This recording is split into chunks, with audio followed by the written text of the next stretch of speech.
Hi, internet people. I'm back. I'm back for another review. Didn't post one last week, so I'm back this weekend with my review of Iron Man 3. Now, this came out in 2013, so almost 3 years ago now. And I remember liking it, and I think one thing a lot of people like about it is that it kind of brings Tony to a very real place where he's struggling with PTSD. He's struggling with adjusting to life after the Battle of New York in the Avengers, and trying to just, cope with it all, and he's having trouble sleeping and having trouble just, dealing with it. And I think that's a very relatable thing, a very relatable place that, the audience can relate to. And so, seeing him struggle and seeing him to use inventing as sort of a distraction, as a bit of a crutch, before this, it might have been something he always liked to do. Now it's like a distraction, and so in that sense, it wasn't good. So, yeah, I remember watching this movie, and just really liking, the emotional angle of it all. Not just the action, not just the explosion, but like the emotional resonance, I suppose. That definitely, I think, is one of its strongest points. So yeah, like I said, we see Tony inventing like crazy. It's all hours of the night, avoiding sleep because he can't sleep very well, or when he even says that even when I do sleep, I have nightmares, and that can't be easy to deal with. So, and I think Pepper definitely is trying to help and trying to understand. It's just, it can be hard when when one of the suits gets activated in the middle of the night and pins you down. So I don't blame Pepper for her reaction here. It's difficult. It's difficult to deal with. So yeah, spoiler alert for this video. So I'm kind of jumping to the end here, but it turns out the real enemy is someone who Tony Stark had kind of mistreated in the past, kind of screwed over a bit. So it kind of comes back to bite Tony in a big way, and yeah, that seeing how I think Tony has changed since those years before, certainly, but kind of long way to wait for the consequences of not going to meet someone you said you were going to. But yeah, so also one of the plot points in this movie is people who have all these explosions happening in different locations, and not being able to find a bomb, not being able to find the normal means of an explosion. And it turns out these people have been subjects of an experiment that makes them the bomb. It makes them a living weapon. And if I remember right, if I recall right, they can reassemble themselves after they blow up. I could be wrong on that point. There's probably some plot point I'm missing here. But anyway, yeah, living weapons. And Tony eventually seems to find this out. And yeah, but anyway, being very reckless of him in responding to a threat of the Mandarin, who's posed as this big a terrorist who is in charge of all these people and in charge of starting these wars,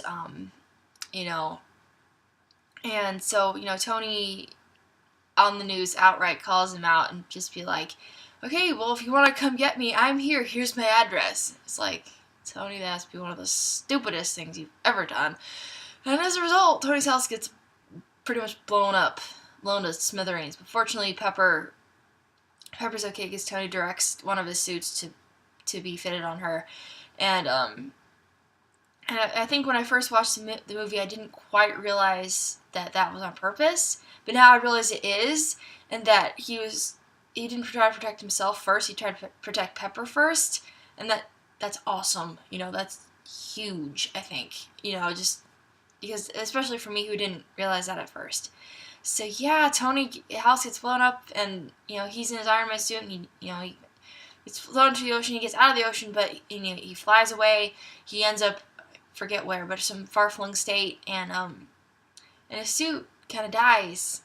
He's left by himself with no Jarvis, no suit. He's left to drag the broken pieces around and try to find help, try to find some means of putting his life back together. And he does, and it's not that it's not hard or a struggle to get there, but he does, and he succeeds, and it's a really good thing to see. I think, it can make so many people sad. Of course, it is a sad thing to see him just laying in the snow, suits kind of broken, and even Jarvis even says this line, "I think I'll go to sleep now, sir." And I think, maybe before I saw this movie, I kind of heard about that. I'm like, wait, does Jarvis just die and never come back? Well, what is this? But no, Jarvis comes back, thankfully. So, and Tony puts his suit back together, and he gets help from kind of a local kid, and definitely, and finds out more about one of the explosions. Of course, that kind of triggers his own issues and stuff. But Tony gets out of there. He gets a car. He goes on, and forgive me if I don't remember every detail of this, but I think it was jumping probably ahead a lot. It's nice to see Rhodey again, see his part in the story, and him and Tony obviously make a great duo. I love them, and I think, and when Tony and I think Tony was there, when that door off the plane got ripped off and people were flung out into the sky, that there was always kind of a solution where they all lock hands and try to steer themselves towards the ocean. That was a really awesome moment, I think. So yeah. Also, as the course of the movie, we found out who the real bad guy is. That the Mandarin that's been on their screens that they've been receiving warnings from is just the front man. He's not a bad guy. He's there, and he's an actor, and he gets paid. I remember thinking that was funny. Ben Kingsley's great. He's hilarious. In that role when they discover who he really is. And so I don't know. I feel like a lot of people were expecting that to be the bad guy, to be the main villain, but he wasn't. And I don't know. I think it could have worked if he was. But I think it's okay that he wasn't. Yeah, I don't know. Anyway, so the people who are creating these experiments of turning people into living weapons, some of the experiments have failed, but they end up capturing Pepper. So they're trying to turn her into one. And Tony comes. I think he comes to rescue her, and I think Rhodey was there too. But yeah, they eventually. And Tony breaking into that compound, he does it without his Iron Man suit, which just shows that he really is resourceful, even without the suit. It's I think on some of our see this whole gift set of Tony using different tools and devices to break in and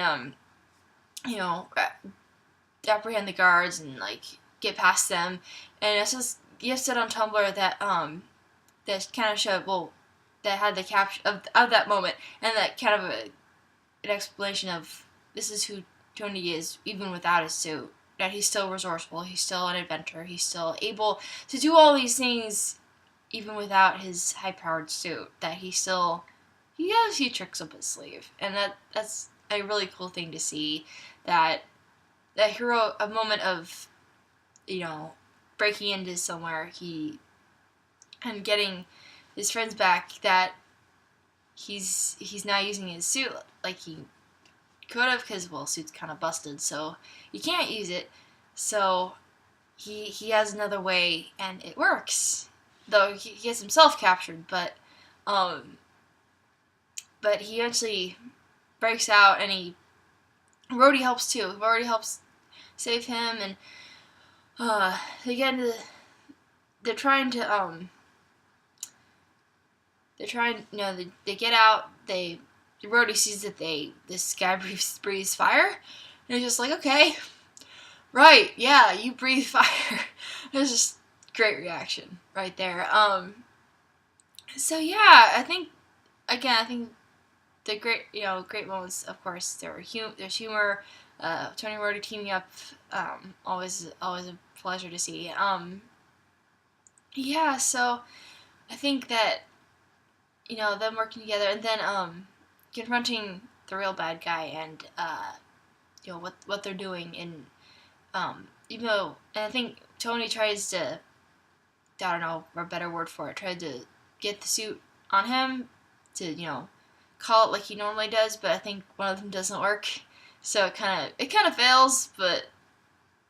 And so he's fighting with the guy. He's fighting with the main antagonist, and and Pepper gets thrown into the mix, and at one point she falls, seemingly to her death in a big ball of fire.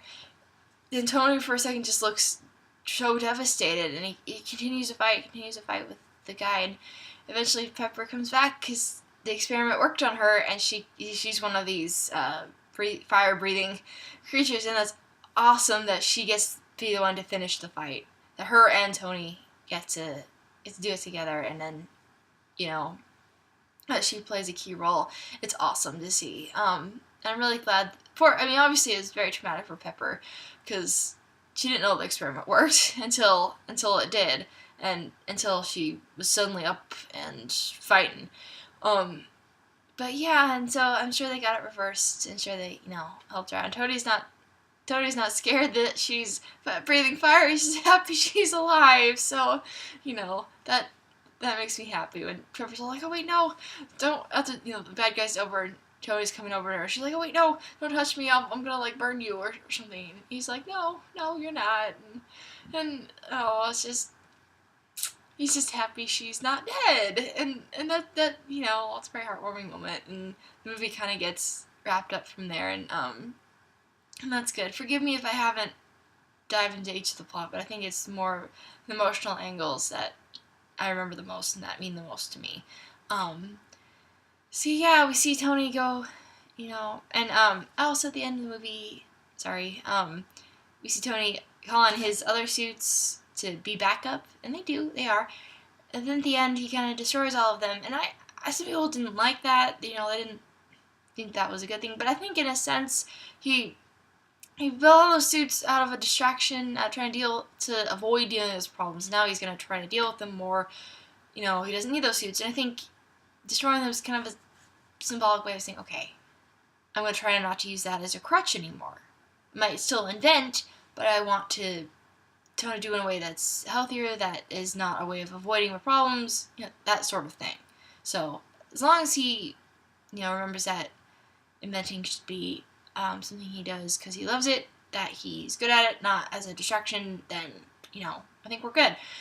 So, and then at the end of the movie, he finally gets the arc reactor removed from his chest, that, and he gets the shrapnel removed, and so he's all healthy and whole again, and, he makes the comment that, even without the arc reactor implanted in his chest, he's still Iron Man. And to me, that says that even without this kind of built-in weapon, that he's still strong. I mean, he's still Iron Man. And I think that was a really good note to end on. So overall, great movie. I think, Tony's great as usual, and Pepper and him, they get to a better place by the end, and it's good, and I'm glad to see Tony. This movie kind of brought back what a lot of us loved about the first one. He coming out of being kidnapped and those terrible things, and coming out of that with the Iron Man suit, and now here having the Iron Man suit, but having so much devastation on his life, and temporarily losing that his suit and those things that he relied on so much. Going to be resourceful again and saving what really matters to him, and getting to a better place, and moving on from there. So yeah, that's my review. I think I'd give this movie a 7.5 out of 10. So yeah, I think it was a good movie. I think maybe the misdirect could have been done a little better, or I don't know, maybe they could have changed something there. I'm not sure, but I didn't quite mind it. but I think it's, Tony struggling with his, PTSD from the past battle, and also kind of a mistake is coming back to bite him in a way, though obviously what this guy did after that is not his fault, but, still, wondering if Tony hadn't messed with him or screwed him over, then maybe some things could have been different, but obviously Tony isn't responsible for everything he did after. But yeah, just him dealing with the past and moving on in the present. So I think that's a good message. So yeah, I will definitely try to be back next week. I'm also, along with my review of Thor: Dark World, and continuing like the Marvel saga and all that good stuff, and even some Marvel TV shows. I want to do those too: Agents of Shield, Agent Carter, good stuff. Any probably other Marvel shows too. I definitely also want to, since it's Christmas season, I want to review the Doctor Who Christmas specials that since 2005. I want to try to, I don't know about rank them, but try to review all of them. So yeah, I'm definitely going to try to do that, at least a few of them, if not all.